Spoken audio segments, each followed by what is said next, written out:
D'abord, j'aimerais souligner ça haut et fort. Il a été périé que la population congolaise accorde d'accord le second mandat au chef de l'État par le fait qu'il a eu à mériter le premier mandat au travers plusieurs réalisations qu'il a eu à faire à la République démocratique du Congo. Moi, je crois que nous, la population de la République démocratique du Congo, nous attendons de lui de parachever les bonnes actions qu'il a eu à commencer au premier mandat. Parmi les bonnes actions, le rétablissement de la sécurité. Vous savez que le chef de l'État est la rare autorité de la République démocratique du Congo qui a eu à consentir beaucoup d'efforts dans le rétablissement de la paix à la République démocratique du Congo. La paix que nous vivons actuellement émane des efforts que le chef de l'État lui-même a eu à fournir au travers ses administrés dans la province de l'Ituri et celle du Nord Kivu. Vous savez que le chef de l'État en premier mandat a commencé la construction d'une université moderne de l'Inibou. Nous voudrions voir qu'il achève aussi cette université. Au-delà de ça aussi, nous voudrions que le programme de la maternité gratuite Kobota Ofele soit aussi mis à place dans la province de l'Ituri, comme cela est aussi d'application dans les autres provinces de la République démocratique du Congo. J'aimerais dire clairement à la population de la province de l'Ituri, le chef de l'État a initié le projet de la gratuité scolaire, de la gratuité de l'enseignement. Le chef de l'État a asphalté, a modernisé la voirie urbaine de la ville de Bunia. Si nous essayons de prendre l'Europe Vodacom jusqu'à Europe Sayo, le boulevard des Hauts, ce sont les initiatives du chef de l'État.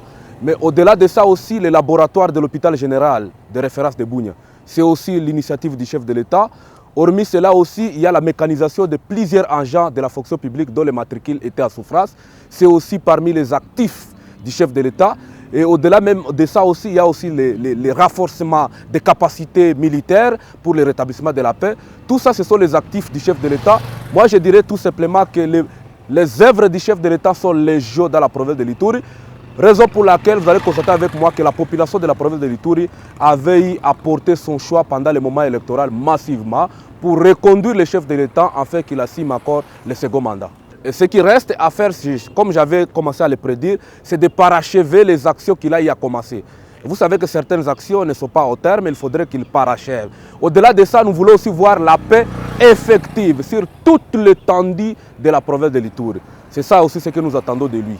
Ce que les Ituriens attendent du chef de l'État d'abord, c'est la réalisation de ses promesses du premier mandat, qui consiste à la pacification et la sécurisation des Ituriens. Ça, c'est de un. Et deuxièmement, ce que les Ituriens attendent du chef de l'État, c'est les quotas. Au fait, les Ituriens ont constaté qu'au premier mandat, l'Ituri a été sous-représenté avec un vice-ministère seulement.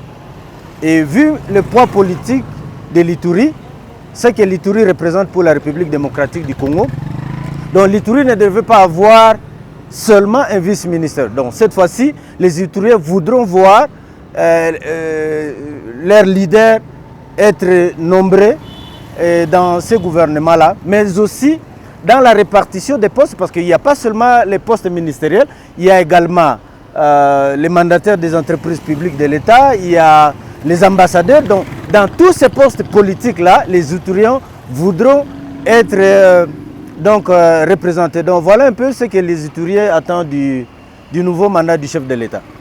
D'abord, je tiens à féliciter le chef de l'État et vraiment nous sommes dans la joie de le voir encore briguer ce deuxième mandat. Parce qu'il avait commencé au premier mandat, il fallait vraiment qu'il soit réélu pour continuer avec ce qu'il avait déjà amorcé. Et surtout pour notre province de l'Ituri. Vraiment, nous sommes très contents, très satisfaits de son élection. Et nous profitons aussi de l'occasion pour nous présenter tous nos meilleurs vœux pour cette année 2024 et une année qui va commencer son nouveau mandat. Et pour ce qui est de ses œuvres, nous devons toujours nous référer de ce qu'il avait déjà fait pendant les mandats passés. Il avait déjà commencé, comme je venais de dire, notamment le programme de 145 territoires. Et c'est très visible ici dans notre province de l'Ituri. Et nous espérons qu'il va continuer avec ces programmes. Et aussi, il y a beaucoup d'autres chantiers qui sont là. Et c'est pourquoi nous avons dit que nous félicitons vraiment sa réélection. Et ce qui est plus important encore pour notre province, nous savons que la sécurité, c'est notre champ de bataille. Nous devons continuer avec ça, avec le président réélu. La paix et la sécurité, ça c'est la première chose que nous demandons au chef de l'État. Deuxième chose, la route, ou bien nos routes nationales, RN 27 et RN 4. En tout cas, ce sont les routes nationales. Ce ne sont pas des routes provinciales, ce sont des routes nationales. Nous regrettons et ça, nous tenons à rappeler que les fonds destinés à la RN27 a été détournés. Il y avait des fonds, je pense que c'était vers les années 2017 ou début 2018. Ces fonds ont été détournés et aujourd'hui nous souffrons sérieusement avec la RN27. Et vraiment, les routes nationales devront être asphaltées. Asphaltées, nous demandons vraiment avec insistance, si ça pourrait être vraiment asphalté, ça ferait du bien pour la population iturienne. Deuxième demande, toujours au-delà de ce qu'il a déjà fait, c'est l'électricité. L'électricité, franchement, il n'y a pas de développement sans électricité. Si nous voulons que les investisseurs viennent, si nous voulons des petites industries, si nous voulons, par exemple, diminuer le chômage, embaucher les jeunes, il faut de l'électricité. Ici, même dans les chefs-lieux de la province de l'Ituri, nous avons un problème très sérieux. Un problème d'électricité très sérieux.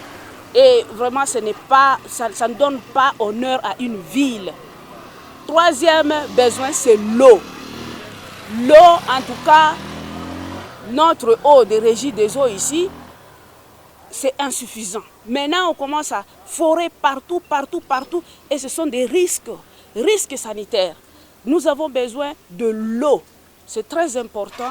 Donc, j'ai cité les 3 priorités au-delà de la sécurité, au-delà de la paix et de sécurité. Nous avons les routes, nos routes nationales. Nous avons besoin de l'électricité. Nous avons besoin de l'eau. Et bien sûr, nous les félicitons parce que les services sociaux de base, en tout cas, il avait déjà amorcé et il va continuer avec ça. Nous l'espérons bien. Nous avons remarqué que le premier mandat du président Félix était marqué par beaucoup de discours. Ce que nous lui souhaitons, c'est qu'il quitte les discours pour les actes. Pour nous, en Ituri, nous avons 2 chantiers prioritaires. Le premier, c'est la sécurité. Et le président Tshisekedi, pendant toutes ces 2 visites qu'il a été ici, il nous avait promis la paix et la paix n'est jamais là. Ce que nous lui demandons, c'est qu'il comprenne que d'abord, il faut opérationnaliser en toute urgence le PDDRCS. Parce qu'on a au moins 4 à 5 groupes armés à désarmer, la FRPI, Codeco, la FPIC, Zaïre et tout ça. Et c'est des milliers de miliciens. Or, le PDDRCS n'est toujours pas opérationnel. Ces gens sont prêts apparemment à faire la paix parce qu'on est dans une accalmie qu'eux-mêmes ont décrétée. Donc il faut saisir cette chance. Nous sommes devant une dernière chance pour donner la paix à l'Ituri ou alors pour perdre l'espoir du retour de la paix. Et pour que cela soit effectif, il faut opérationnaliser le PDDRCS avec tous les moyens nécessaires. Il faut donner des raisons à ces miliciens de déposer les armes et de rejoindre la vie civile. Le deuxième chantier prioritaire pour nous, c'est les routes. C'est les routes, la RN4 qui va de Beni à Kisangani. Elle est en train de disparaître. La RN27 qu'il avait promis asphalter lui-même, qui va de Komanda à Mahagi. C'est l'épine dorsale même de notre économie. Elle est en état de délabrement total. Il faut que le président Félix comprenne que si on l'a élu, j'ai reconnu sa victoire ici en Ituri et je le félicite pour son élection et je lui souhaite un fructueux mandat, mais il a ces deux chantiers prioritaires. tout est à refaire dans ce pays. S'il se perd encore dans ces histoires de 100 jours, si c'est de 145 territoires, il va se perdre et au finish, il n'y aura rien. La priorité pour nous, c'est la paix et les routes d'intérêt national et provincial. Donc, s'il travaille dans ce sens, et enfin, je lui souhaite de parler avec tous les Congolais. Il y a une partie de l'opposition qui estime qu'il doit continuer à contester son élection. Il y a une autre partie de l'opposition dont moi, Luc, je fais partie, qui estime que nous devons donner la chance au pays et avancer. Alors, il faut qu'il parle avec tout le monde. Cette victoire, ce n'est pas sa victoire contre un autre. C'est la victoire des Congolais et les Congolais ne peuvent pas se vaincre contre d'autres. Il ne faut pas en profiter pour diviser les Congolais. Il faut plutôt profiter de cette victoire pour unir tous les Congolais. Juu ya manda ya pili, tunapenda kwanja toa dolari ishuki. Toa dolari ishuke, to inapanda sana. Njale inakuwa sana kumugini. Na ya pili tunahitaji salama. Kongo yetu haina salama. Banjia banjugu kule salama haiko. Ba deplace biko hapa kubunya. Biko na hitaji barudie bakwabo. Juu njale inapita sana ku Kongo. Maneno mbaya kuwana doke salama haiko. Njo tuko na bezwe ile na tuko na bezwe barabara yetu yote ikuwe na goudron. Tuko na bezwe barabara yetu yote itengene isikuwe ke goudron bikwatia tu hapa na hapa inakata hapana.